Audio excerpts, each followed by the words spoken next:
Let's take one more issue. So the kind of example we took last time, where there were two projects, both projects having the same life, having the same cost, and you try to evaluate.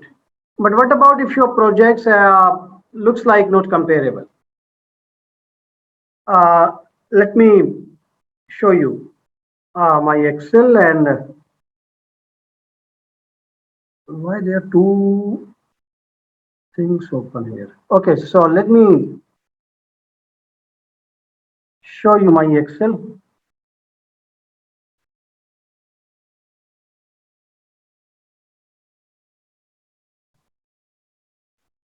Consider these two options. Two projects, rather two investments. Suppose it is IT security technology in which you are making investment as a company, and there are two alternate technologies which are available. And because this is the investment in the security, IT security branch you have to make, there is no income exit, or only expenses you are going to have. So in the first case, say you got 20 lakh rupees to spend right now, and there will be a maintenance cost of 3 lakh each year. And in other case, 25 lakh is the cost, and 2 lakh maintenance you have to pay for the next 3 years. So you may have to again purchase the same technology, or you may perhaps shift to a new one after second year or third year, depending on which technology you are going to purchase. Now, remember in this case, when we are evaluating the projects which are going to generate income and benefits, we choose the project which gives us the maximum benefit. In this case, we are selecting a project where only expenses are there, so you have to select a project where the expenses actually are least. Now, the issue is the cost differs at T0. The issue is even the life of the project differs. So even if you try to calculate, say, a gross present value, I haven't shared any such kind of a Excel. So can you just write down number on your own, or I may tell you how I'm going to do, and later on, in case you wish, I may upload the sheet. So whatever way is convenient to you. Otherwise, these are three small numbers. In case you wish, you may simply write. So all these are basically cash outflows. So which one you think we should expect, or we should basically accept? So if you are trying to do NPV of these two, so we try to find out the NPV, and we are going to select a project which gives us perhaps the least NPV. So let's try to do this. So we have to see the rate. So we pick up the rate. Future cash flows. These are the future cash flows minus the cost, because the cost is already in minus. We put the plus sign. So the total cost in present terms. Say you are going to spend somewhere 26 lakh rupees in the next 2 years, 20 lakh right now, and 3 lakh each in the first 2 years. So the total cost in present terms is 25.21 lakhs. That is the net cost which you are going to incur. So if we take this one, if you pick up the rate, you pick up the future cash flows, deduct the cost,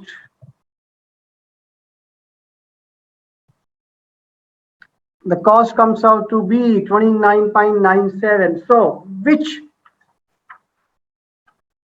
technology investment you are going to recommend?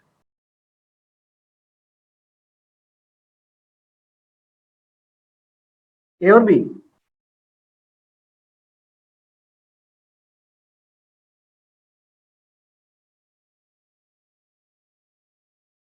Any idea? Here the net cost is 25.21 lakhs. Here the net cost is 29.97 lakhs.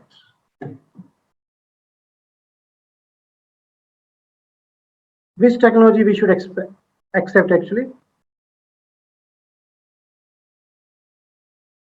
Anyone? So it's 29.97. 29.9. 29.97. Why 29.9? Remember, the cost should be minimized. All these are costs.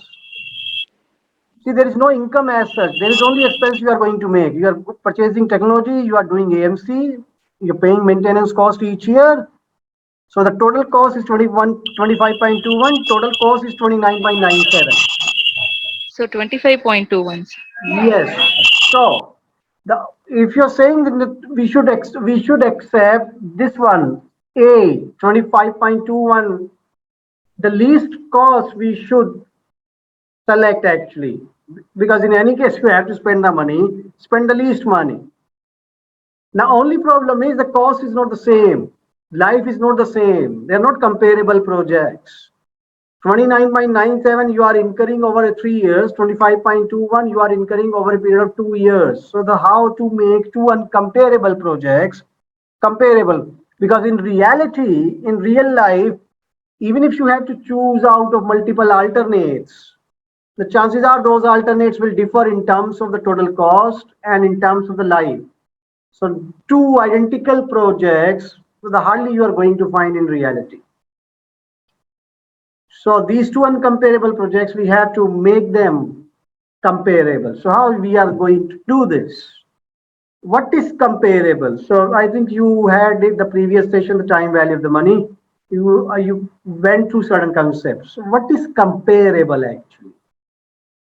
These cash flows every year, different cash flows, they are not comparable. What is comparable? Your annuity is comparable.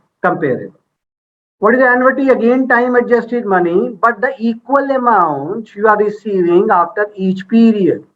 So if we can convert this question, or if we can convert this problem in an annuity problem, then perhaps both can be compared.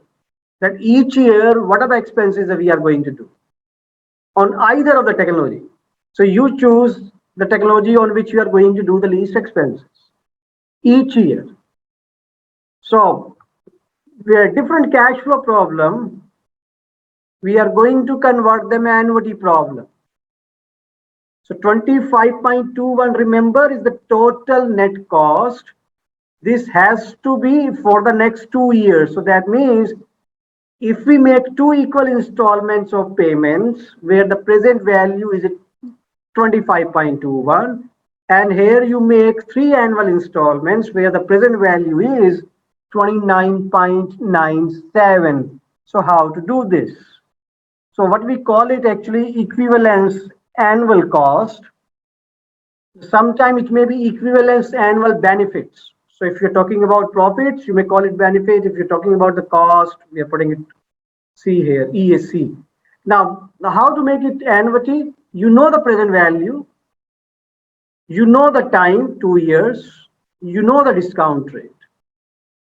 So we can convert this in an annuity problem with a simple function. Excel has got a function of PMT. The PMT is a periodic payments. So if you apply this formula, oh sorry, I'm doing something wrong. I have to put a equivalence sign, PMT. So what they are looking for, they are looking for the rate. Here is the rate. What they are looking for, they are looking at the period. The period you may simple mention 2 years. What they are asking, what is the present value of this? The present value you need this. So if you simply press this, so if you spend 14.52 in year 1, net present value. if you spend 14.52 in the year number 1 and 14.52 in year number 2, the present worth of those future payments will be simple 25.21. So this is how you can get the same value back. But instead of making the payments like this, we are saying we are going to make 14.52 lakhs payment in the next 2 years. So if you discount them back with 10% discount rate, the present value will be exactly this.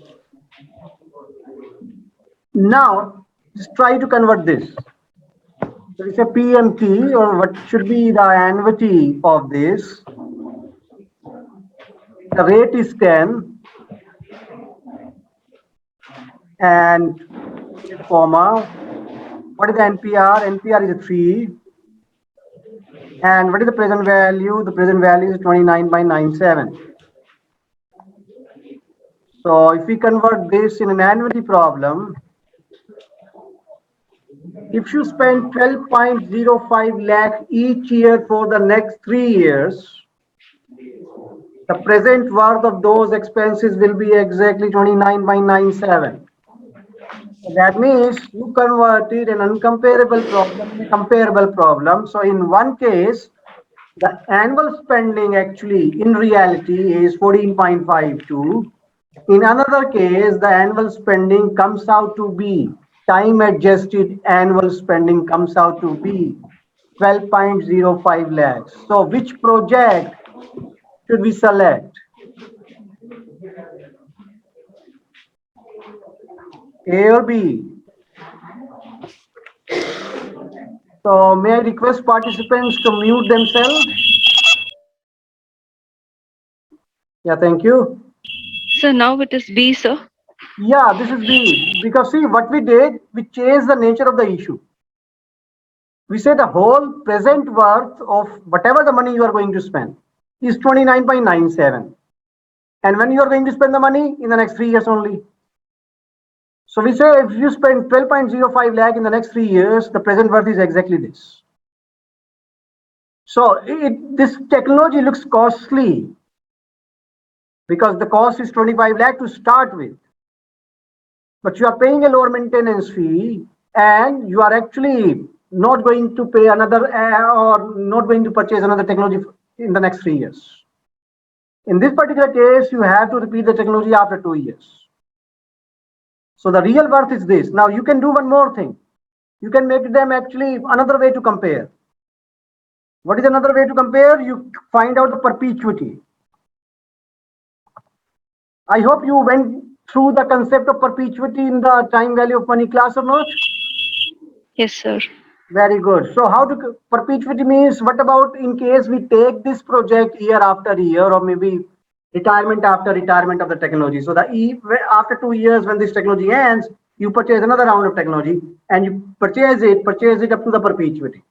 So in case of B, if the technology ends after 3 years, you again purchase it, keep it for 3 years, then you again purchase it and keep on repeating up to the perpetuity. So what is the present worth of the perpetuity? The present worth of the perpetuity is what is your annual spending divided by what is the rate. So the total cost in lifetime. So if you are going to repeat this technology to your lifetime, the cost comes out to be 145 lakhs. But if you do the same thing with B, the cost comes out to be 120.53 lakhs. So again. So what is the formula you used, sir, for perpetuity? Like how did you arrive at 145? The rate, the amount divided by the rate. Okay, sir.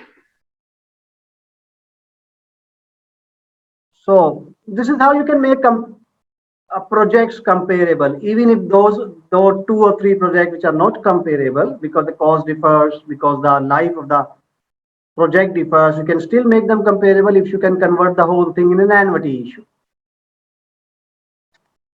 And most likely in reality, you are going to get such kind of a projects only, means identical projects are very, very rare. Okay, so I hope that is okay so far. So what I'm going to do, you may check out your folder which is shared with you again. Okay, so I have uploaded some more files, especially two PDF files. Otherwise, I'm going to share this. So let me share in the chat also. I think it should be this now.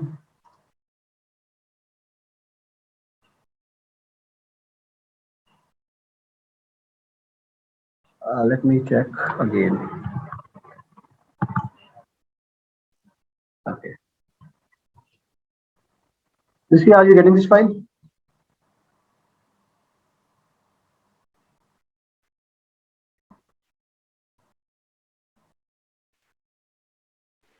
Sir, in chat we are unable to receive. I'm unable to receive the file, sir.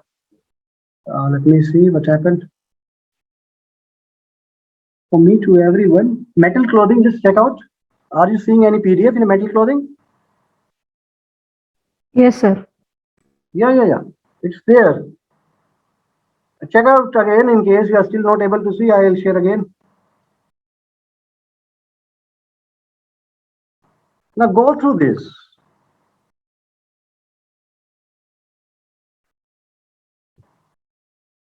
File is already available in your folder also, the folder which was shared. I also put some files yesterday, so I hope you are keep on checking the folder. So I have been updating as and when we receive the material from the resource persons. Okay, this is not Maruti car, so let me look at what we are looking at, the metal clothing. Okay. So here is the metal clothing.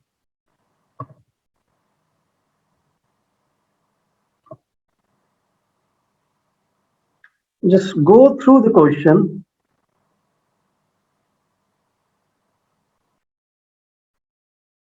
Try to understand this. You have any issue in understanding the problem, then please ask. A small case.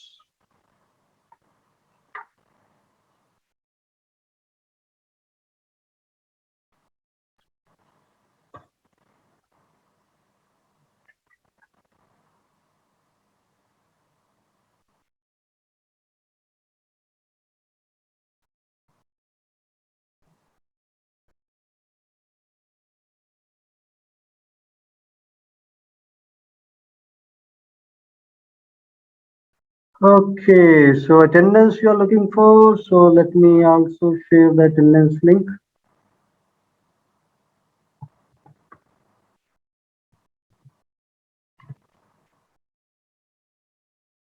The one link is good enough. So please put your attendance there. We'll take that.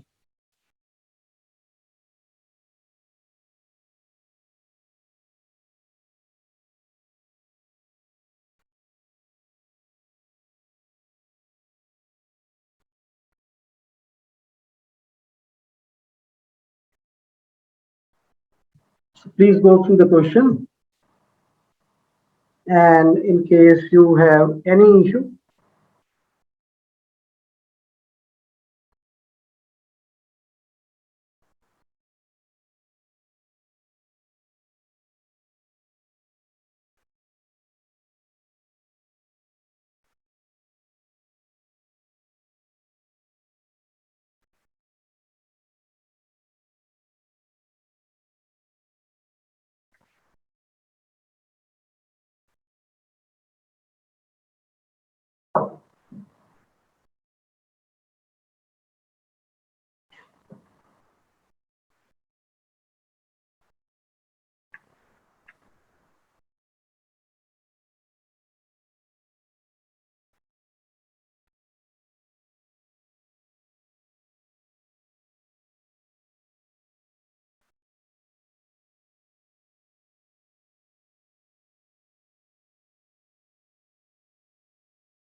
So anyone having any issue with regarding the language, regarding the term of this caselet? Anything which is not clear by reading of this? Sir, it says 18 million in the first full financial year, Hmm. 20 million in the second financial year. Then it says 90 percentage. It'll come down from what? From 90 It's percentage of not what, sir? 90%, it will come up to 90%. So that means you are going to have a sale of 18.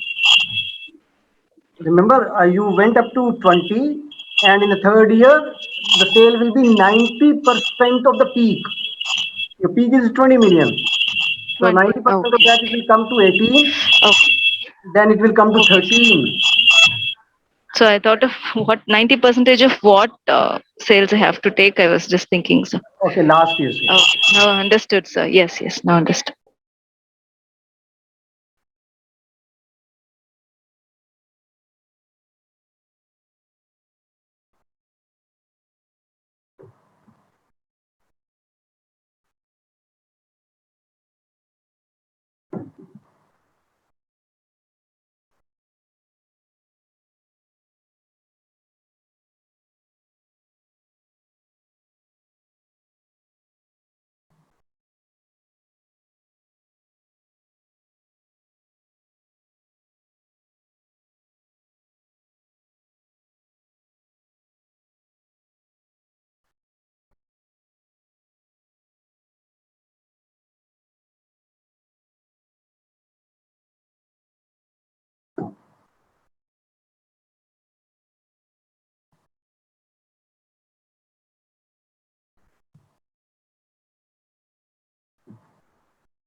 Any other issue?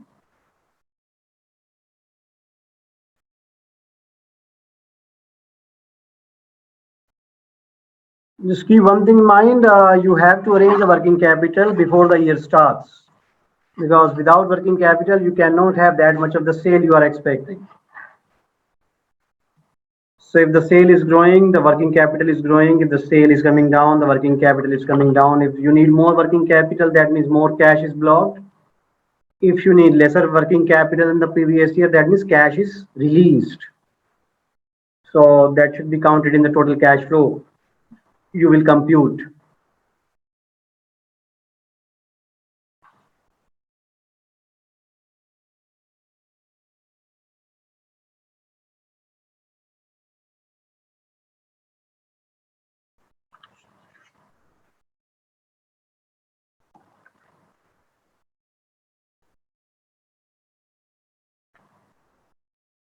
Very well, in case you are able to get, can you just give me the first year cash flow? That's it.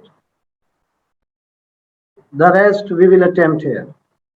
So if someone can give me just a first year cash flow, that's it.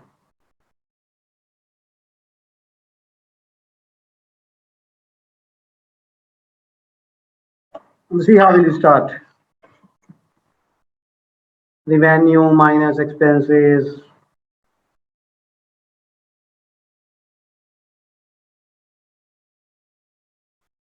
Do it in Excel.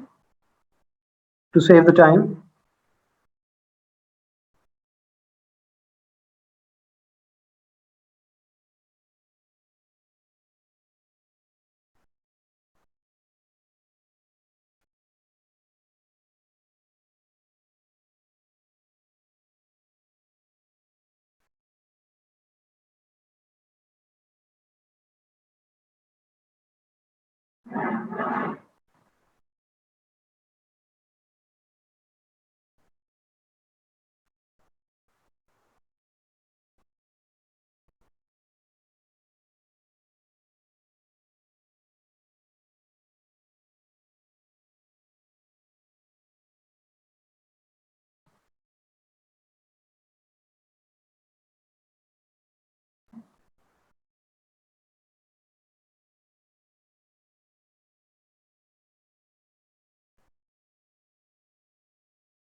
Anyone?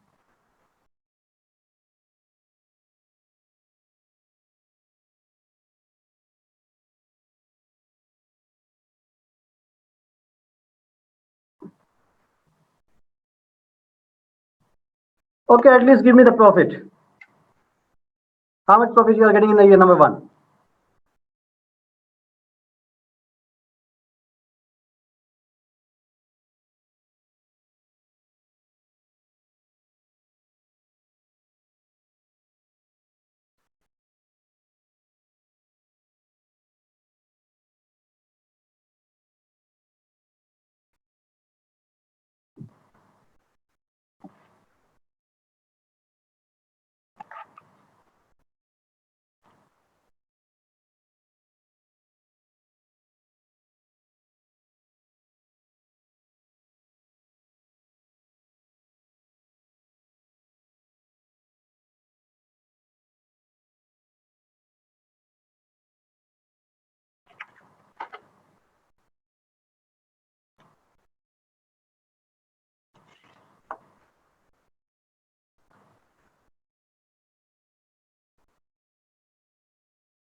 What is the profit? Or how will you go ahead? Just for the year number 1.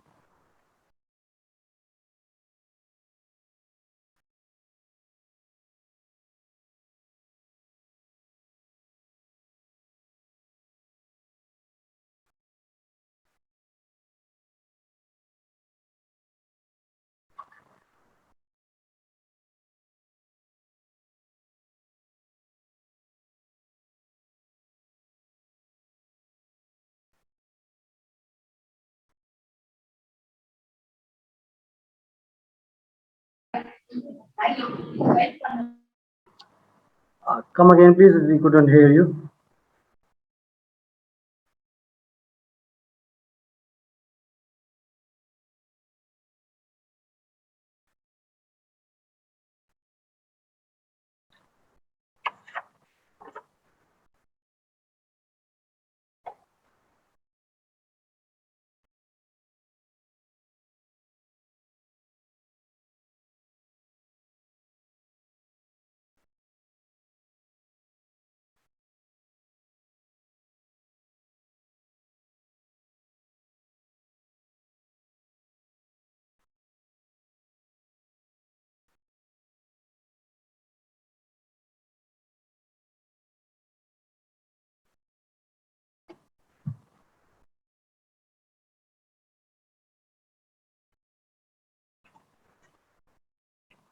Okay, got no idea.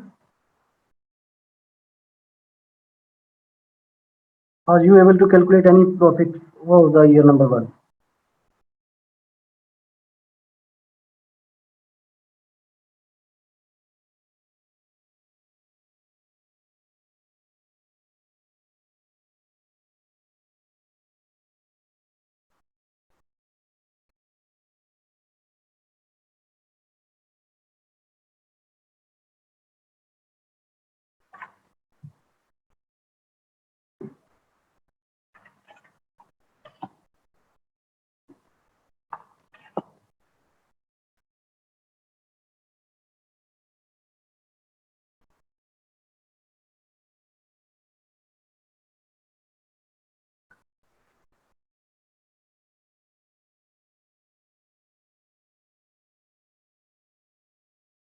Okay, then we try to compute in case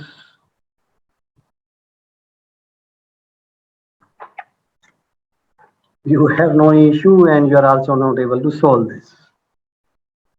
Okay, so let's say, can you open the Excel and we try to do simultaneously.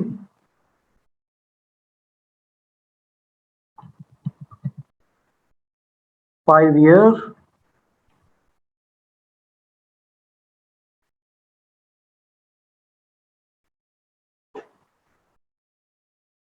So let's start with the sales. How much sales the company is able to do in the year number one? 18, sir. 18 million. So what I'm doing, I'm not writing 18 million, I'm converting the whole amount in thousands. Okay, remember 18 million, we're talking about 1 crore 80 lakh rupees. We are converting that in a thousand. So we are saying 18,000 thousands. Next year, 20. 20, sir. Next year, it comes to 90% of the peak. Again 18, sir. So into 0.9, 18. I think change the format a bit. Okay. Now what happens in the year number four? Is it 4.5, sir? For year number four, what they are saying, it should be You're saying it's 25% 25% decline. of 25% decline basically means 75% sale. Now 70%, 75% of okay. the previous year, it should be 13,500. And then in the fifth year, it's coming out to be 50% of the fourth year. So your sale will be now 50% 6,000. of 6,000. this one, 6,750. So that is the sale number we are getting. Okay. Now, cost of sale, how much cost you are incurring? How much you are incurring? What they tell you about how the cost basically is going to behave? They say it is 60% of total annual sales, sir. 60% of the total annual sales. So can we do that? My cost of sale is the 0.6 of the sale. So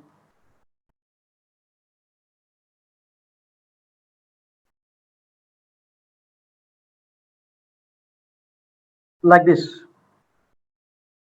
That is my cost of sale. So you do one place and simply copy paste. Any other expenses?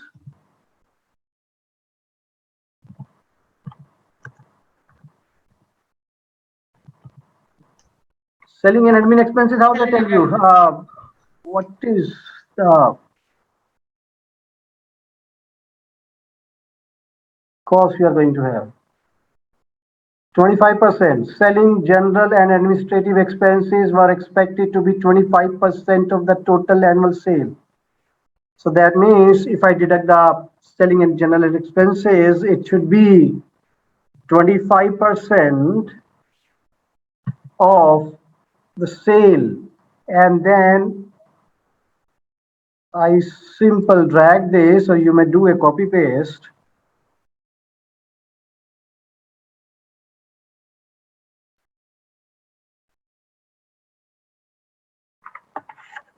Okay, which other expense you will like to take? What about the depreciation? How much depreciation should I charge?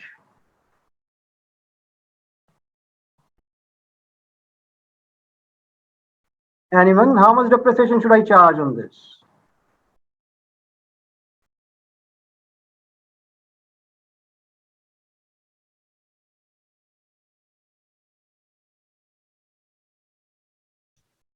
What they tell you about the depreciation?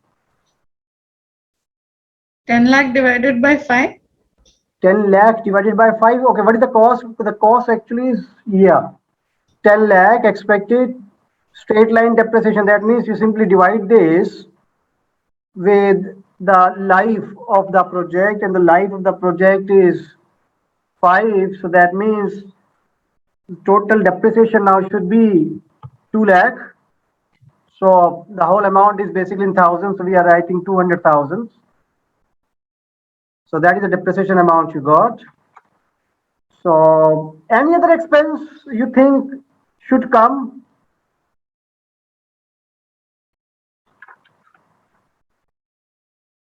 Any other expense you think should come, or should we try to calculate the profit before tax?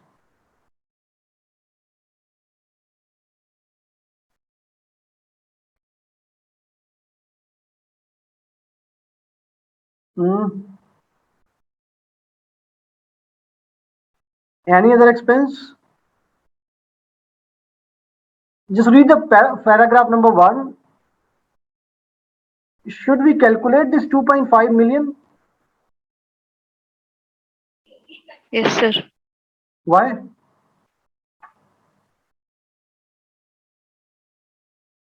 Why should we include this?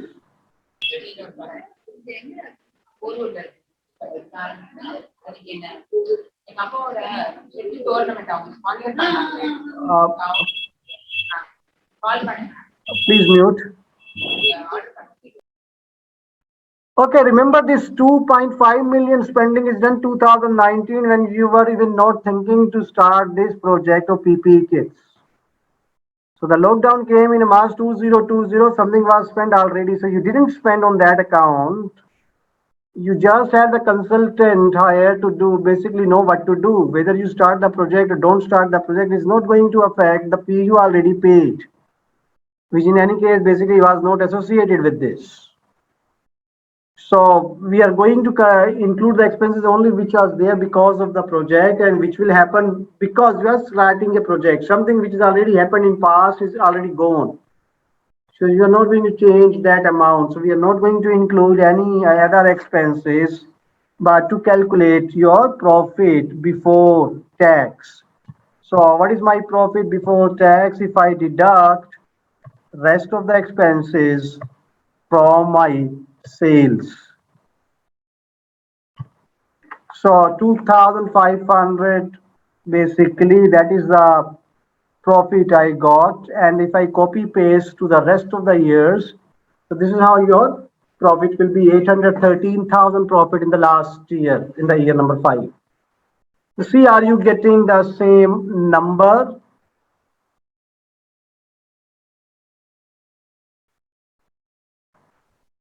Okay, pay the taxes.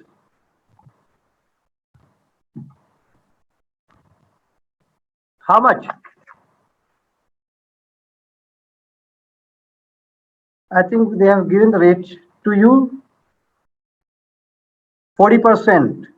Taxes or profit generated for the new product will be paid at a rate of 30%. So that means the 40% of this is basically now tax. So in 2.4,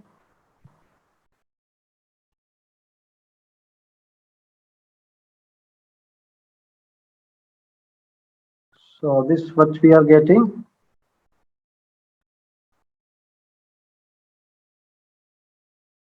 So we got profit after tax.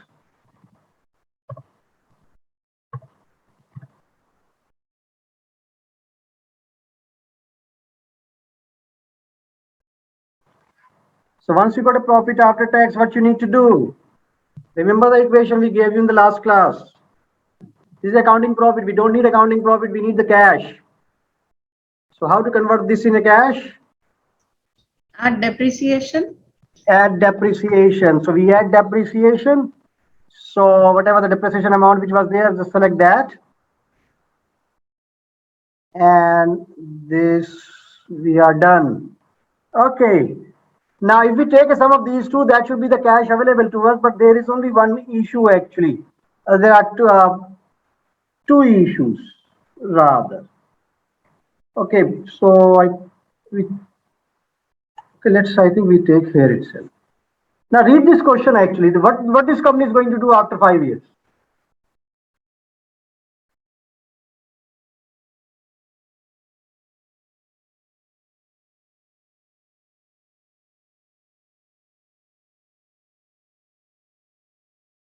Read the last paragraph. Sir, it says it will exit the business, sir. They will exit the business, and at what price they are going to sell? They are going to sell the cash equal to the 5th year cash flow of the business, excluding working capital increase or decrease, whatever it is. So now remember, we call it terminal value.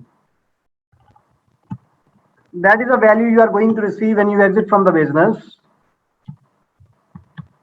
So they are saying that it should be equal to the last year cash flows. So what you are going to receive, not only you are going to receive the profit, not only you are going to have the cash benefit because the depreciation, you will also have more cash coming in the last year because you will be selling it to buyer. How much? 688. So 688, I'm not making a plus sign. I'm just writing the amount. Otherwise, I have to see because of the formulas, it may not create a loop problem. Now, what about the working cap? Okay, let's have this working capital and the working capital. Okay, let's have the working capital changes.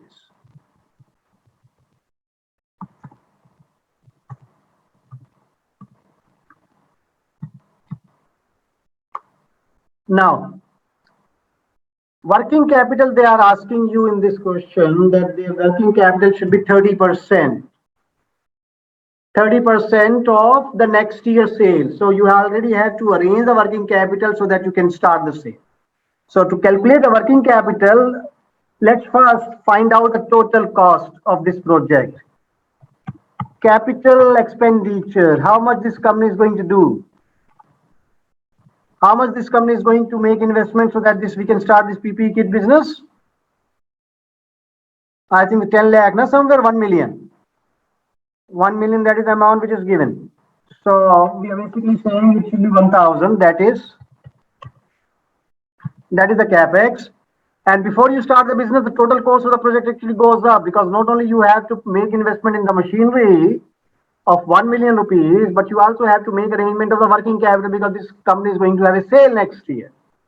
Now the working capital which this company will be having will be 30% of this 0.3. So that is the total cost actually which is required. Total cost. So let's have the working capital changes. Now, how much working capital you require more or less? Be careful for that matter. So let me find out what is the working capital requirements.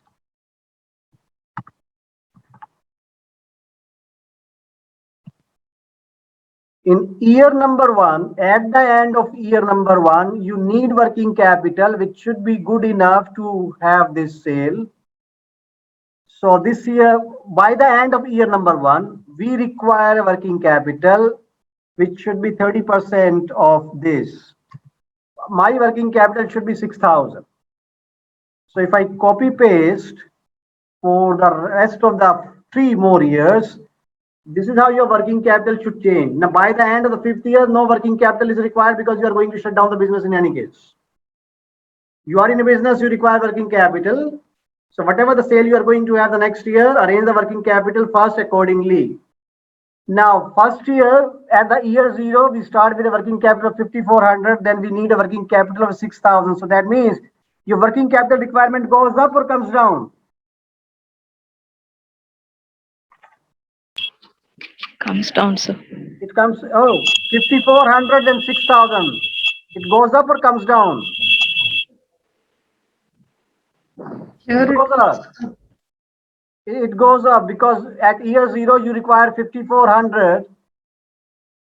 working capital. By the end of the year, number one, you require 6,000 working capital. So 600 working capital, you need more. If you need more working capital, that means your cash is blocked. The cash is simply blocked. So it should be minus 600 because your cash will come down because 600 equivalent to the cash. Now gone back in the working capital. So we cannot have that particular cash which we can distribute to shareholders or whatever we want to do. So I'm using a particular formula. So you may also try to use this. You will find the answer. You can recheck. We are saying that it should be working capital change should be 30% of this minus 30% of this. So look at that carefully. This year 30% minus next year 30%. So if the next year 30% is more than this year, the amount will come negative in any case. Automatically, you need not to put any sign. Minus 600, see? That is the difference we require. That is the difference which is coming up. So if we do this for all the years, see what happens. Now, because that is the peak working capital you require actually. So the next year, by the end of the year number 2, your working capital requirement comes down to 5,400. So 600 cash comes in. Because this cash you don't require now for working capital, this cash you can use anywhere else you wish. Okay. Now, similarly, the next year your working capital requirement is a 4,050. So that means your working capital requirement comes down by 1,350.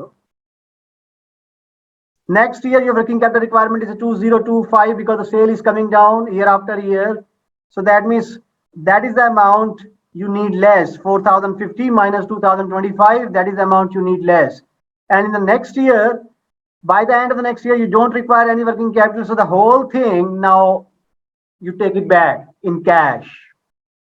So this, what happens now? See, the working capital changes. If the sale is growing, you need more working capital, your cash comes down. If your sale is coming down, your working capital is reduced, you get more and more cash that should be added. Now, so what are the total cash flows?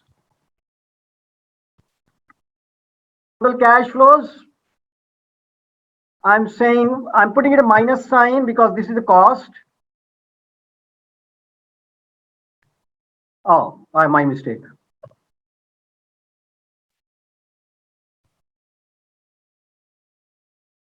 You require 6,400 actually to start this business. And what are the cash flows you are going to get each year? You are going to get profit after tax plus depreciation plus what you say the working capital here. So if it is in a minus, it is going to do the minus thing. Okay, let me before I actually do this. Okay, so let's do this itself. So the total cash this business will generate in the year number 1 is 1,100. That is the cash basically which will be generated. So you do simple copy paste up to this. Last year there are one more item you need to add. So stop me right there in case you need any deliberation. So in the last year you got profit, you got depreciation back, the cash goes up. You also got sale of business and you also got working capital. So the last year cash is actually quite substantial because you are going to sell the business. Okay, now these are the cash flows you got. 6,400, this is the business you are making investment. And these are the cash flows you are going to receive in the next 5 years. The question is, should we invest in this proposal or not? Whether this business is giving us a 12% return per annum. Okay, before I try to calculate this, is there any issue anywhere? Sir, So 300401. I need to just know. I think yes, because of the Excel How did you arrive at issue. that, sir? Only that. Because the Excel issue I am getting. So don't worry about if you are getting 3400, na? Yes, No, sir. sir. I just want to know how you arrived at. Yes. Okay, good. Okay, is there any other issue in any of the treatment, any of the item? So otherwise, I'll start with evaluating this. So what you are going to do? So you are going to say NPV. What is my NPV?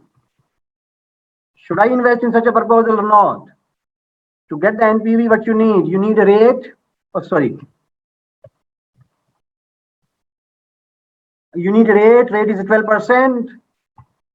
And then you need a future cash flows. Remember this, future cash flows, not present cash flows.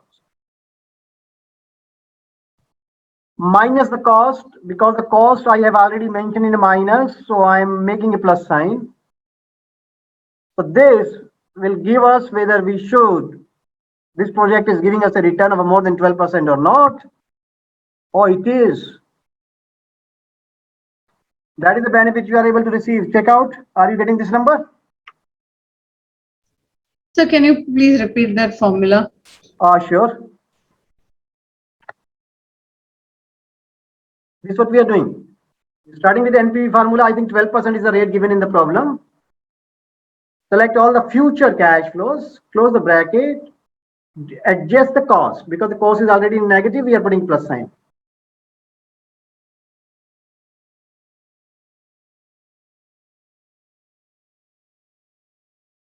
I hope now you got everyone. Okay, very well. Okay, what about the IRR of this? This project is giving us a benefit in case we are evaluating it by 12%. But what is the project's own rate of return? So that you can compare how profitable project, basically how much profitable project you are going to invest in. So we take the IRR, we select all these cash flows, including the cost, which should be in minus. Remember? 26%, that is the rate of return you are going to get. So it really makes sense. It really makes sense. Okay, I think it should be slightly less than 26 otherwise. Let me format the cell and put it 2 decimal numbers. So I think this is the number you should be able to get.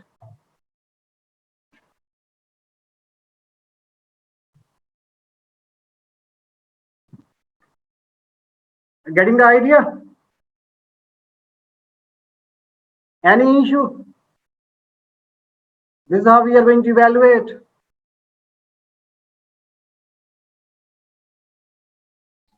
So how did you arrive at that NPV, sir? 2769. Just a moment. The cells you can just show it. Yeah, just check it out. One moment.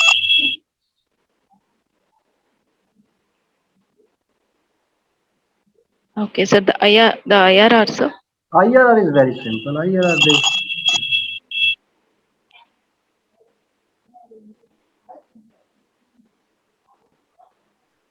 Okay, sir. Okay, very well. So now you got how to get this. Any issue you faced, any concept which you think was new, anything which you say, I need to deliberate again because something you missed. No? Okay, so do one more thing now. In your folder, there is one more PDF file. I'm sharing it again. Say, let's have this. There's another small caselet.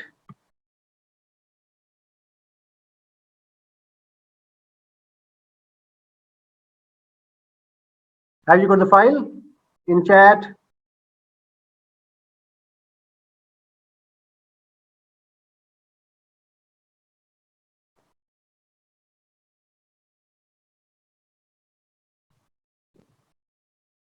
So just open this file.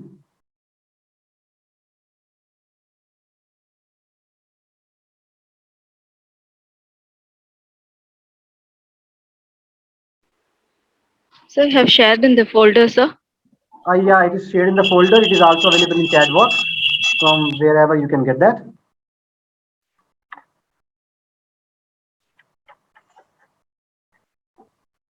So we're talking about a person who wants to take a Maruti dealership.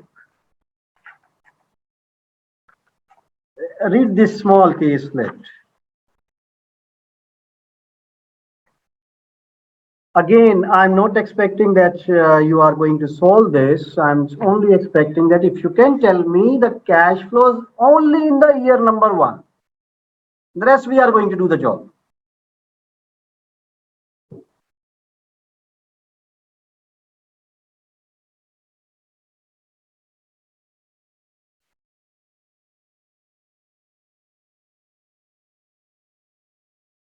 Okay, let me open.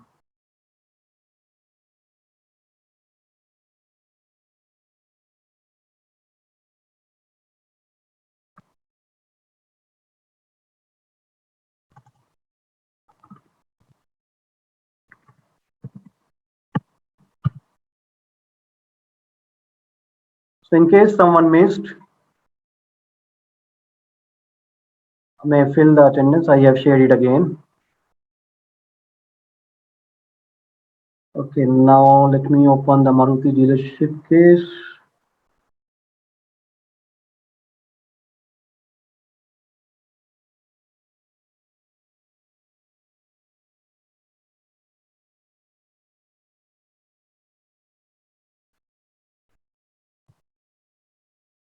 The whole business plan you have to make actually, sort of. You have to derive the sale number or the top line number. You have to derive the bottom line number and ultimately convert that into cash.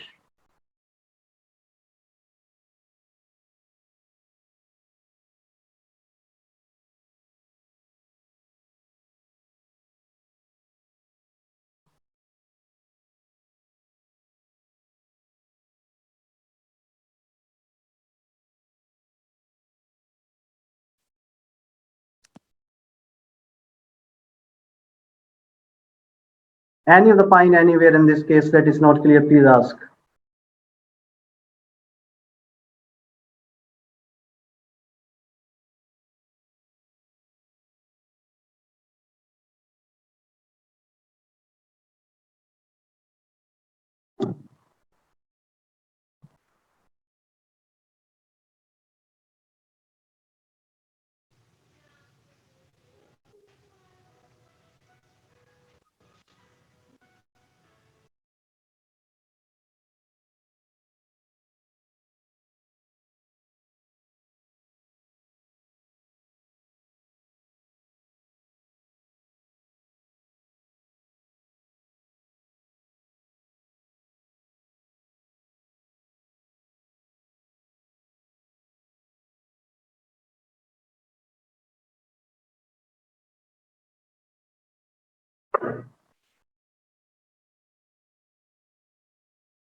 What will be the sale?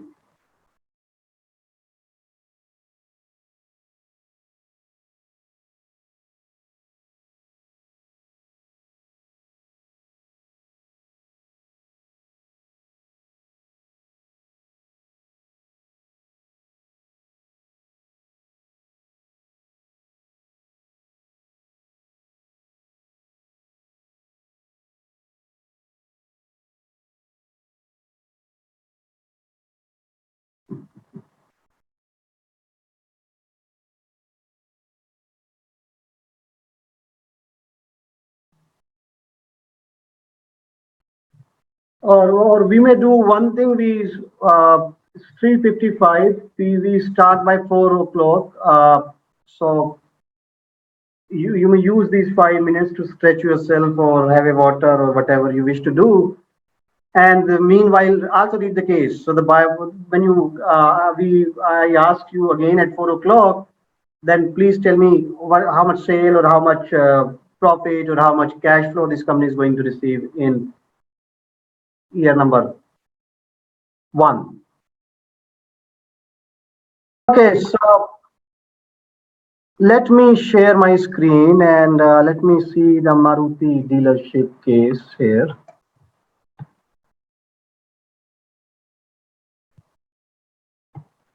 Now,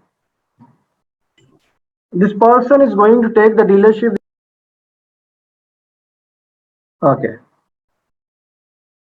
Okay, this person is going to start a dealership, what he thinks, and there is already one agency available in the city in which he is going to open the Maruti dealership, and that dealership is saying most likely 2,000 cars will be sold in the whole Vijayawada market. Remember what this problem is? The problem is how you are going to make the whole business plan. So we are talking about the total market size. We are talking about your market share. We are talking about how the market is going to grow. So what does it say? How much sale of the Maruti cars will be growing year after year? 1.13, 13% annual growth rate. This is what is mentioned.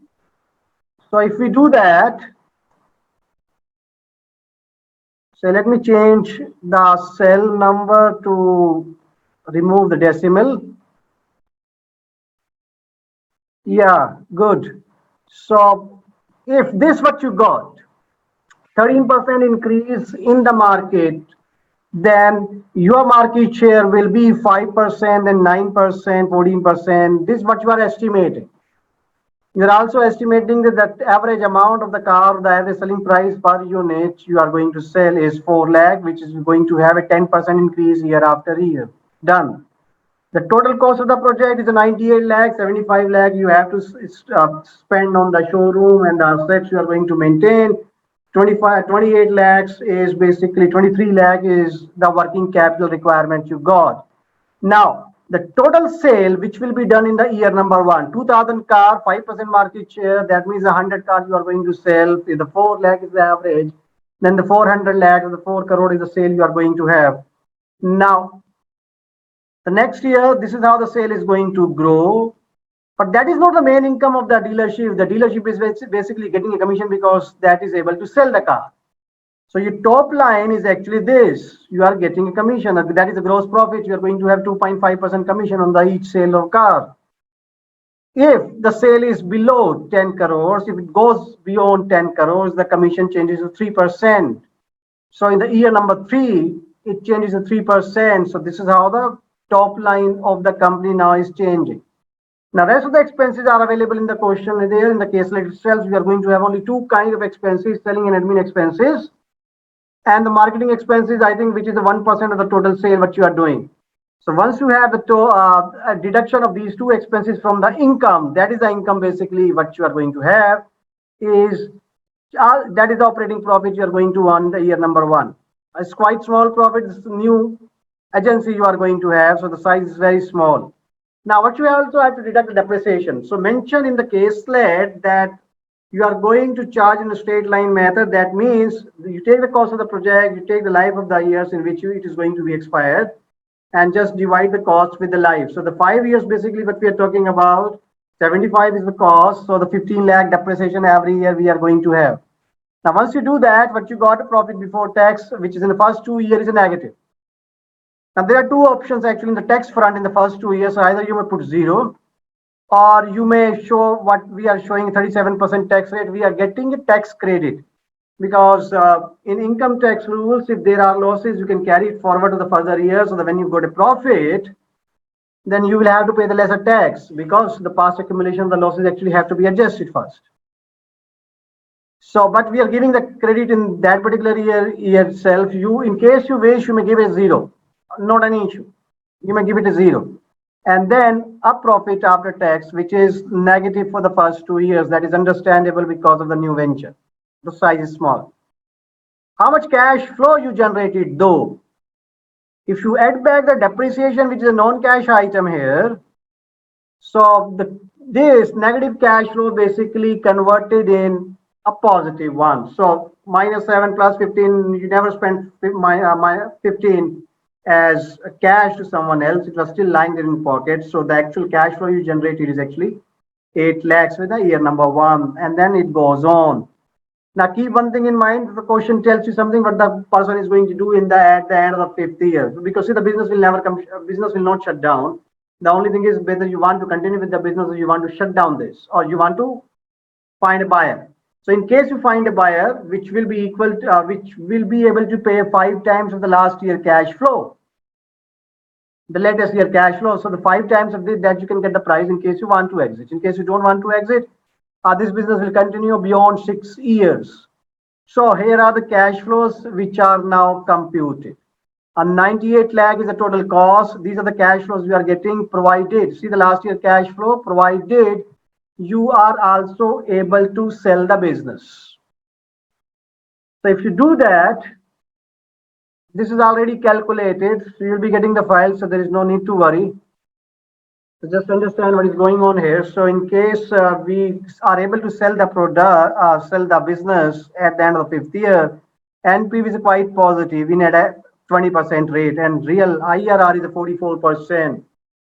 In case you don't exit and value only up to 5 years of existence, then you are getting less than 20%, somewhere 19%. Payback period, this is how, and the profitability index, this is how it is computed. Any question you have on this issue? Any question you got?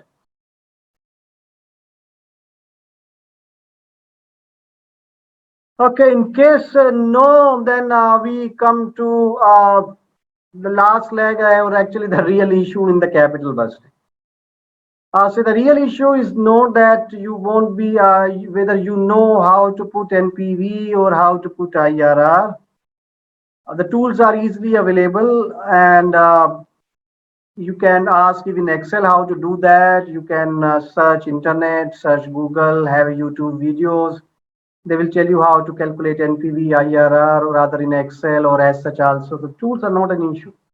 The issue is the future cash flows, whatever you have projected, whether those cash flows will be in reality or not. Okay. So those cash flows will be in reality or not. Now let's see the whole problem here is. This person who has got no business whatsoever of your having a dealership, trying to open this, coming from a software background, starting the business itself actually the first time, and you are estimating that this is how the total market size will move. Now, what is the guarantee?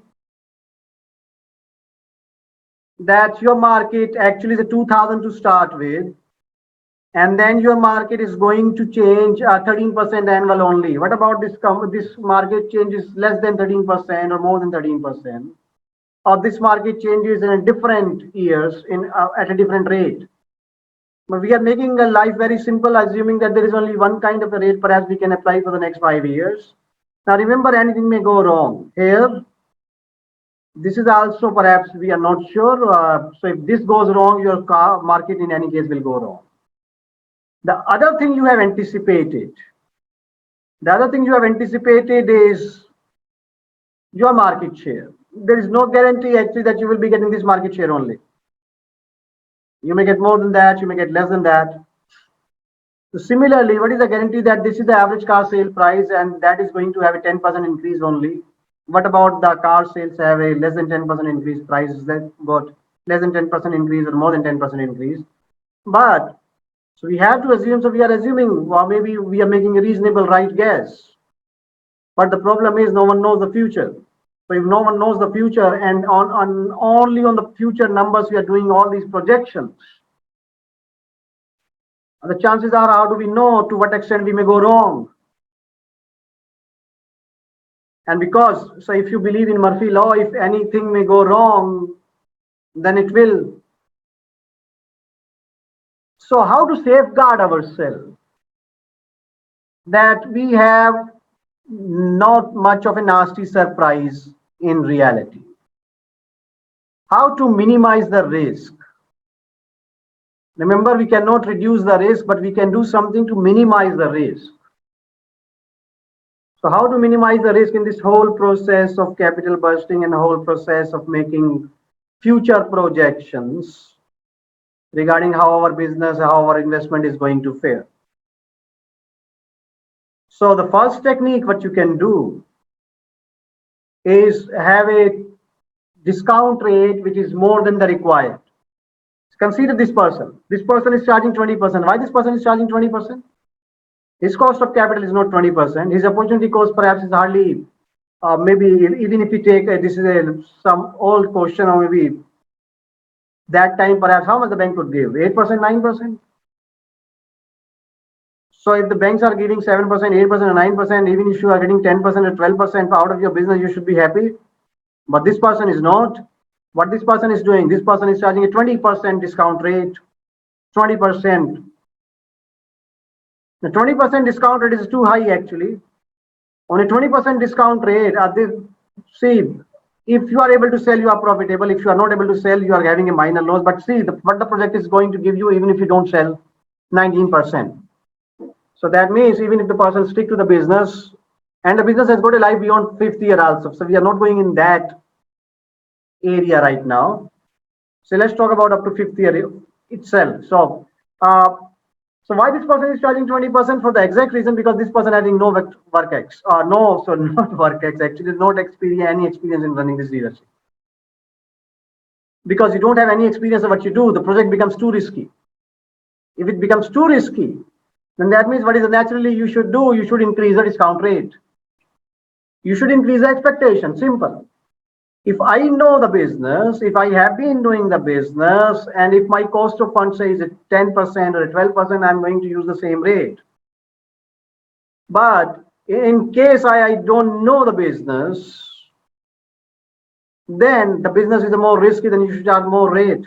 So this person is doing exactly what?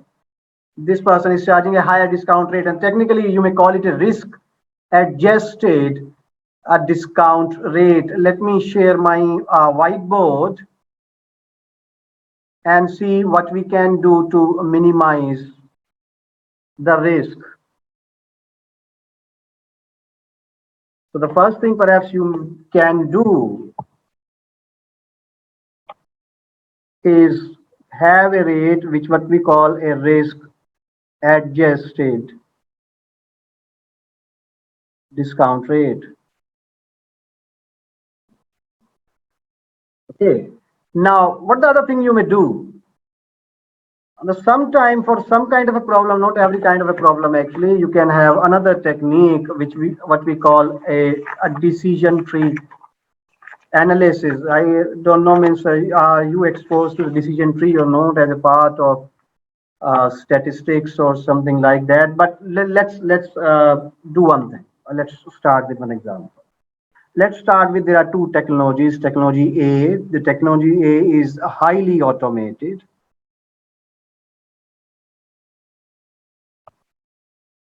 Now, in case if it is abandoned, then actually it is worthless. The technology B, on the other hand, is a standard technology and can be sold at rupees 10 million. You got two technologies available where you can make investment. Now,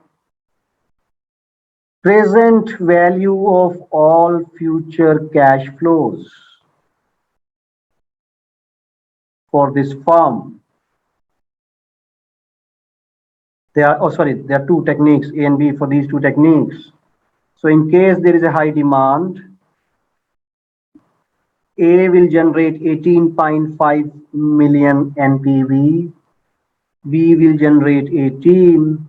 In case there is a low demand, A will generate 8.5 and the B will generate 8. Now tell me which technology we should purchase, A or B?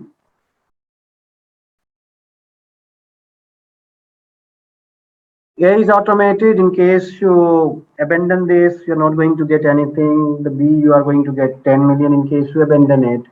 But in case future comes out to be better than expected, A will give you 18.5 million of profit, B will give you only 18. But in case there is a low demand comes up, A still will be giving you 8.5, the B will give you the 8. Now tell me which technology we should accept, A or B? What do you think?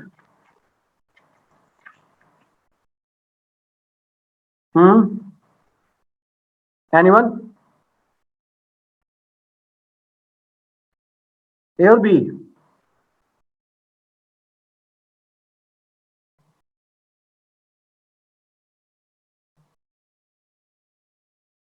Are you able to get or not?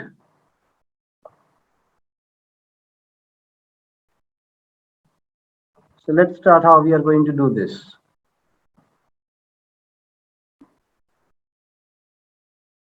We are going to say if we are choosing technology A, the technology A will have two outcomes. It will have a high demand, it will have a low demand. Now, okay, very well. Keep on, which ones? A or B? So keep on chatting. So I come to know that I should know that you are there.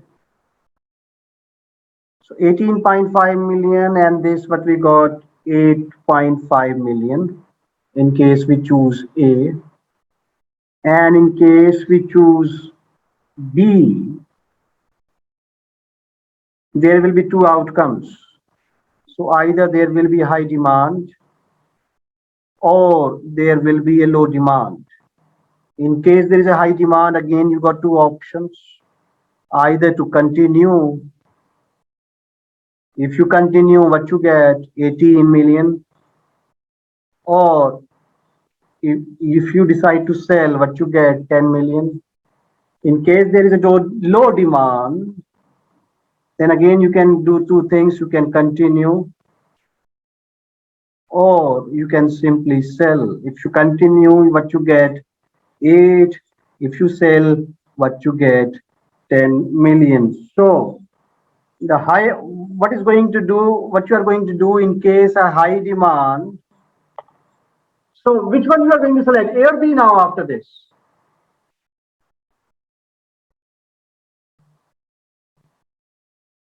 After looking at this, what you are going to do? You are going to select A or B? I think A, sir. I think A. No, perhaps the most likely the people who choose B. Why? Because in case high demand comes in, the B will still give you 18 million. But in case the low demand comes in, you won't continue. You will simply sell at 10. So there is a minimum 10 guaranteed, 10 guaranteed. And on a higher side, there is 18. In case of a technology A, in case there is a low demand, there is only 8.5 and 18. So you are in any way getting more surety of a better recovery of the funds. The only thing is 0.5 million in case the high demand comes in fast. You are only losing 0.5. But in case the low demand comes in, and if you remain at the technology A, you are going to lose 1.5 million. So decision tree in certain cases will give you the idea that which technology perhaps or which alternate. You may have a different net present values of the payoffs for the different outcomes for certain problems in case you want to use this particular technique. So you may use higher discount rate. This is what we call a risk adjusted discount rate. You may use a decision tree like this. Now, what you can also do sometime, you can think over that this is my NPV, this is my profitability, and my profitability depends on certain critical factors. It may be your sales, it may be your sales growth rate, it may be your depreciation, it may be certain expenses, or whatever it is. So you may be interested that if one aspect changes, say, it says the sales growth rate changes, how vulnerable I will be, how much the sales growth should basically change before I actually got a loss. So in your folder, there is a one file which is shared, but in case, see the Excel file. So in case you are able to find it very well, otherwise I am locating here.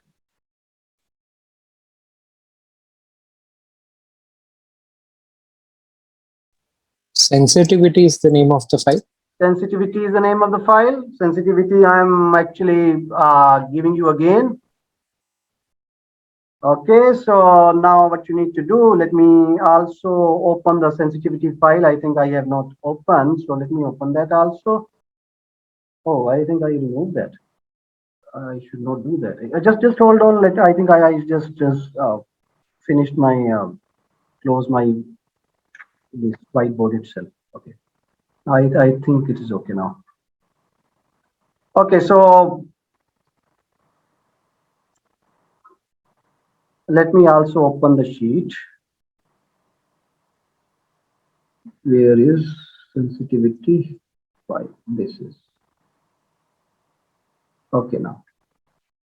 Okay, let me share this file now with you. Now, you may just remove this, no issue with this. So what we got? We got a rental project. Okay. Now look at this. This costs you 1 lakh, 30% is the tax rate, 24,000 is the rent you are getting, certain expenses you are making, depreciation you are charging. So there is a net income. And then when you convert these cash flows, these are the cash flows. Now our discount rate is at 12%, but if we have a different discount rate, this is how the total cash flows actually are going to behave.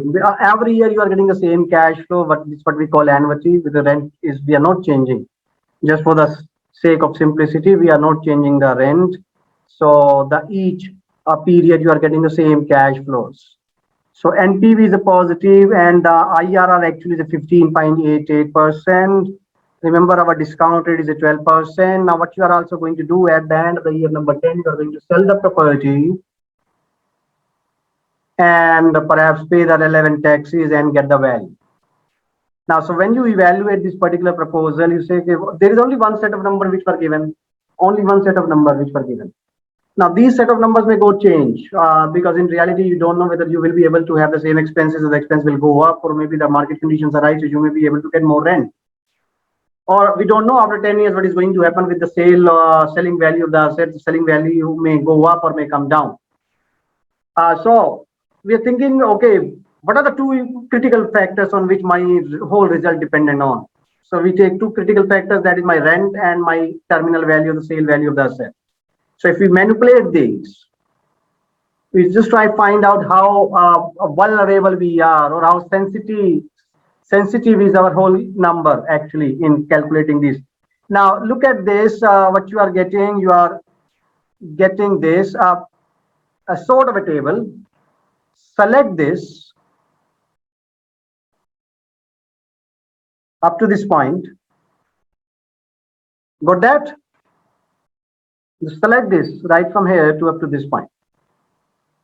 Go to the data, go to the what if analysis and select data table. So once you select the data table will say what is in the row I have to input. Remember, in the row we are putting up the rental, so we select the rental. I click it here again. Then what is the in column? In column we have mentioned the terminal value, resale value of the asset. We select this 80,000. Have you done this up to this point? So if you have done up to this point, simple press OK. Now you see what happens. Excel will tell you the different combinations you have created in terms of rent and terminal value. Okay, so let me do it. Now see, our rent was 24,000. Our resale value was 80,000. So remember, our IRR now is 15.88. But if something changes to the rent, something changes to the terminal value or the resale value, this is how your whole project may look like. So for different changes in rent and resale value, these are the different numbers of IRR you will be able to get. And remember, because your cost of capital is 12%, so I think that now becomes the starting point. So if it is getting 15.88, very well. So this is one way to do this. Are you able to get these values or not?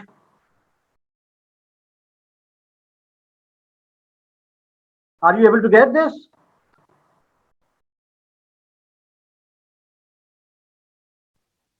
Sir, Anyone? can you repeat the process? Because due to some technical glitch, I was out of the meeting.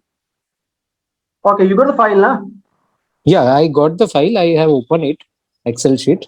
So you have opened the Excel sheet. You know what we are talking about. We are talking about the whole profitability depends on two items, either on the rent or the resale value. This what our assumption is, that if we will try to find out that if something goes wrong with this or something goes wrong with this, how our IRR is going to change. This is what we call a sensitivity. Sensitivity, we are just trying to find out our tolerance limit actually in the change of one factor or two factor here.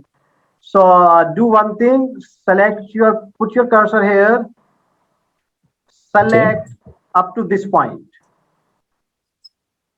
I think you will be getting a blank here, but select all these. Got that? Yes, sir. Now go to the data. And in data, go to the what if analysis. In a what if Okay, sir. analysis, go to the data table. Okay.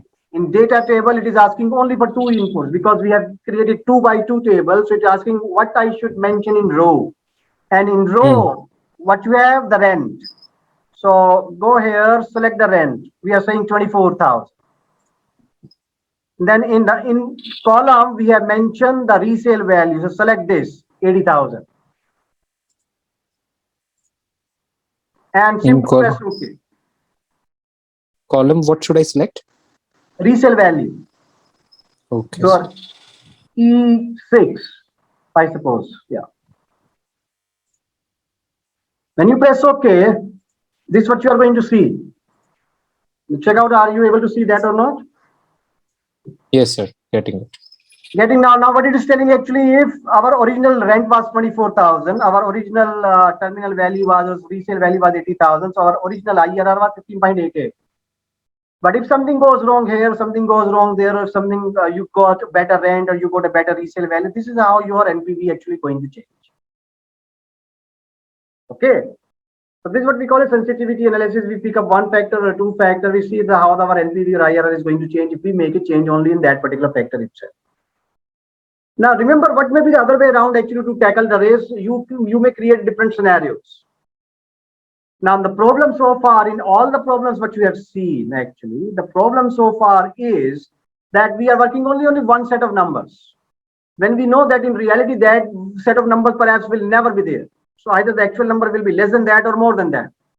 So what you may also do sometime, you may create a scenario. Say, what about if the situation goes as per what you are planning or as per your anticipation? These are the numbers. What about if our situation comes out to be worse than what we are actually thinking of? So slightly pessimistic scenario perhaps for the future. And then what should be the number? So the whole business model you are going to recreate for this less optimistic outcome. And then what about if the condition actually are better than expected? So you may create a 3 or 4 scenarios like this and calculate the profitability, calculate the NPV, calculate the IRR in all the parameters. And okay, this is the range in which perhaps I'm going to have the numbers later on. Okay, let me just open this Okay, what happened? Have I shared this already? Any screen? No, no, no. There's nothing is shared, no. Okay, okay, okay, okay, got that. Okay, let me open this Maruti sheet again and tell you basically what I want to convey to you. Let me share again. Now, okay, so I think I again put it back the numbers. Okay, say let me say into 1.13, and these are the future projections you are going to receive. Okay, now very well. Now, see, in reality, these numbers actually may not be there, and the numbers will be there either more than or less than. In reality, this number may not be there, the number may be there more than or less than. Now, the question is, can you pinpoint what is the worst outcome in this particular case and what is the maximum outcome? Even if you create 3 or 4 scenarios, that may not be good enough. Remember, say if we say that my market share perhaps to start with maybe 5% or maybe even 2% or 3%. For each year, perhaps there may be a worst scenario and the best scenario you can think of. Now, the real number may be anywhere between in this range. So if you are saying, that the auto sales should grow 13% annually, but what you know that in any case, the auto sale growth will not be less than 5%, and it can go as high as 16 to 17% in a one particular year. Now, what you are basically giving the best scenario and the worst scenario. So the worst case is maybe 5%, the maximum side is 17 or 18%. Now, the problem is that in reality, the actual growth in the market may be anywhere between these two extreme numbers. So because it can be anywhere between these two numbers, so that means there is a scope you can create multiple scenarios. So how many scenarios you will create? Manually, we don't have the time. So what about if you create 5,000 or 10,000 scenarios like this, where the numbers are coming in random fashion as per your best estimate or the worst estimate, or as per the different, statistical distribution. Some numbers will follow a normal distribution, some number may follow a uniform distribution, some numbers may follow a log normal distribution. So as per the distribution this number should have. So if I run 5,000 trials or 10,000 trials, then how these numbers will come up? So that means if you run that kind of scenarios, 5,000 scenarios, 10,000 scenarios, you got whole range of NPV and IRR. You know the best case, you know the worst case, and you also know that what are the chances that this IRR you will be able to receive. Maybe when you run like this, and this is what we are basically saying when we are running so many scenarios, we call it a simulation. So when we run so many simulation, okay, so then you can point out that how much. Okay, let me put it again, the attendance sheet here. Someone is asking. Okay, so if I run a lot of simulation, actually 10,000 different scenarios where the numbers actually are falling as per our best estimate and the worst estimate. And then you perhaps can pinpoint that getting this number, what are the chances? Or maybe 30% or a 40% or a 50%. This simulation you can run with the help of a software. So there are software comes, the random number, even the Excel can generate, but otherwise you may have software like Oracle Crystal Ball or something else, whatever you wish to run the risk simulation. Now, some of the large companies where the cost of the project may be running it quite huge, use such kind of software because they are not going to put thousands of crores of investment just because on a gut feeling of someone. So you have to be doubly sure, because you see you cannot eliminate the risk, but what you can still do, you can minimize the risk to a certain extent. So you may charge a higher rate, you may create decision tree if the problem allows that you to do, you may create scenarios, you may create sensitivity, or you may simply run a simulation if the situation warrants that you should run a multiple scenarios to find out what is the most likely, what is the range of the outcomes where what we can receive. Now, again, the whole thing is you still have to estimate best and the worst. Sometimes it may happen that in reality, the actual numbers are actually the worst than what you thought of the worst number, or maybe better than the best estimate you thought. But these will be very, very rare circumstances. So chances are you may ignore. But otherwise, this what you perhaps can do. Okay, so let me unshare this, and let me ask you: is it okay, or something you are still not able to get out of this? The main thing is we should know these tools, and we should know that you can, of course, you can use the tool, but you have to make it sure, or you should be aware of that we are talking about the future, and numbers may still go wrong. So if the numbers are as per the expectation, you know how to evaluate that, either with the form of an NPV or with the help of IR. And this perhaps you can do to minimize the risk to a certain extent. So that's okay. Or any other thing you want to discuss?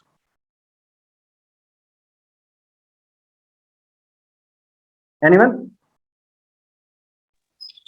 Sir, yesterday you were talking about some advantages of debt over equity. So, Yeah. can you brief any? Yes. I think that technically there is a time basically left, so I think I will be able to tell you that. So, if you have to use equity or debt, what you will use? Sorry, sir. If you have to use equity or debt, what you will Okay. use? Equity or debt? So, to be very frank, I don't have currently that broad idea of what are the consequences of debt or equity. So equity is your money. Equity, you are not going to give it back to shareholders. Okay. But you have to work in such a manner that the price is maintained, because shareholders actually are looking for a return. They have the expectation if they have put their hard-earned money in your company. Even if it is your car, even if it is your own money 100%, then still also you are losing a return which you could get in a bank. So you should be able to generate a return at least more than that. Okay, but let's talk about two companies. Say you need a capital of 10,000, and say this capital is 1,000 shares of rupees 10 each. Okay. Now, so what we got? Suppose we got EBIT, sale minus the rest of the cost. So the EBIT you generate is 1 lakh rupees. Now, because this company has got no debt, so what this company is going to pay only the taxes. Say you pay 50% taxes, just to make it more easy for you. So what is the remaining amount which is left now? Remaining amount which is left is 50,000. That is the profit after tax.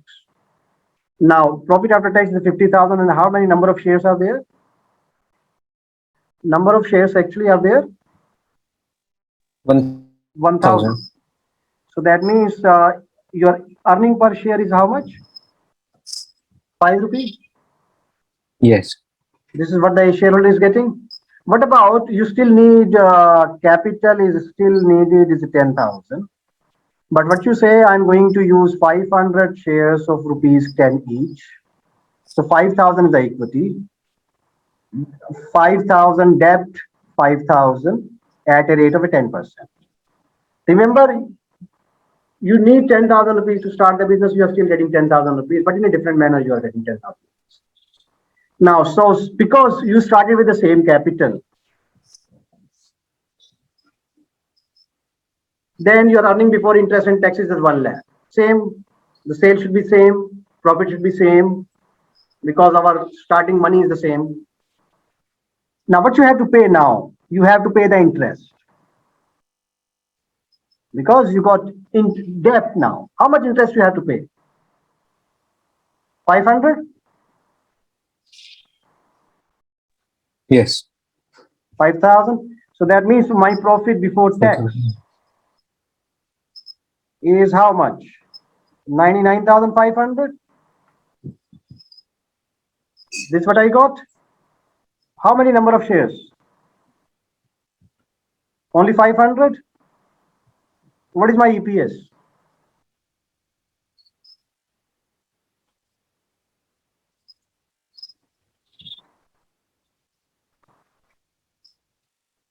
Oh, sorry. Okay. Oh, forget. Pay the taxes first, now. Sorry. Pay the taxes. 50%. Now, how much tax you are going to pay? How much tax you are going to pay?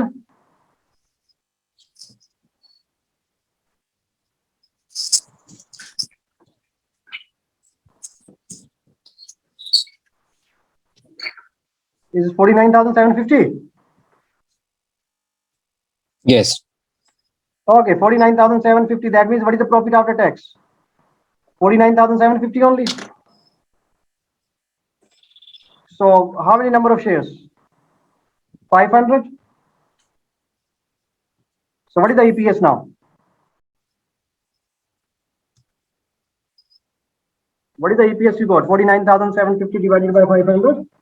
99.5. 99.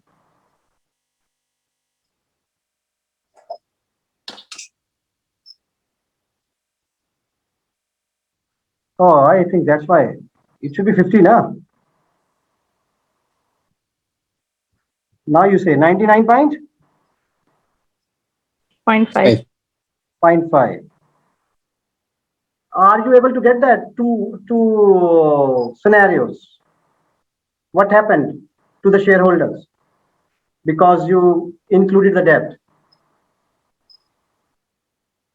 Remember, Yes. our EPS was 50. But if we are getting 5,000 for someone somewhere else on which we have to pay only 500 rupees, and not only 500 rupees, I'm going to save the tax again 50%. So my real cost is only 5%. See, I'm paying 10%, but because I paid 500 rupees, I paid 250 rupees tax less, na? So that means my real cost of the debt is only 5%. Because the 500 payment is saving me 250, so my net payment is only 250, na? Yes. So the debt is a cheaper source. That is the benefit number one. What is the benefit number two? Now you are using a debt, your business is able to generate substantial returns. So who is getting all these additional returns? Shareholder. The shareholder income is almost doubled because normally it won't double in normal circumstances. This is very simple example basically what I took. So if you take instead of EBIT of 1 lakh, if you make it 10,000, perhaps that may be the more reasonable picture you will be able to get.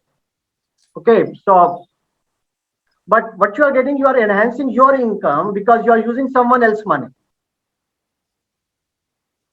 What the idea? And now Yes. if as an owner, as an owner, if I'm putting the money and I need more people to put the money because the money which is needed is not good enough. I'm not having good enough money. But if I take the debt, I got a better control over the business. See, because the total number of shares are 500 and the bulk of the shares will be with me. But if I increase, if I have more and more capital, that means more and more shareholders comes in. That means I lose some sort of a control in the meetings. I don't want to do that. So if the shareholders don't want to lose the control, so that means the capital they want to have the limited. Only the existing shareholder will keep on managing the whole show. And then the chances are the company is going to raise the debt. The only problem now is that debt is something very risky proposition in case something goes wrong. So if your economy comes down, if the sale is coming down, if the business is going through a rough patch, remember the interest payment is not going to go away. Interest payment you still have to make. So it may lead to bankruptcy, and it leads to bankruptcy to several good companies in the past. There are a lot of NCLT cases because the company is not able to repay debt. But if the conditions are good, it is going to give you even more benefit because everything will go up, but will not go up. The interest that remain the same. But yeah. Any question? Okay. So keep one thing in mind. The debt works fine provided your business is able to generate a return much more than the interest you are paying. That is condition number one. The difference between the cash you are able to generate and the interest you are going to pay. The difference should be substantial, many times.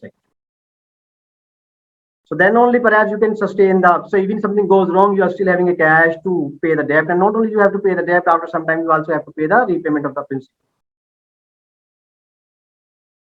So debt brings the benefit. There's no doubt debt brings the benefit, but you have to use in a very, very judicious way. Otherwise, it could turn out to be very dangerous situation for some. Okay, anything else? Okay, keep one thing in mind. Okay, we are already overshooting the time. Keep one thing in mind, and tomorrow is the last day, and you are also going to have your test. We will be giving away the link, I think, in the last session only when your guest lecture finishes. So, and the feedback also. So, all the best. And in case you have any issue in any material what you require, please mail me or WhatsApp me, and keep on checking your folder, because as and when I'm getting the material from your resource person, I am updating the folder. So yesterday also I updated it substantially. So I hope you refer it again and again, see what are the latest material which has come up for you. Okay. Thank you very much. Thank you so much, sir. Thank you, sir.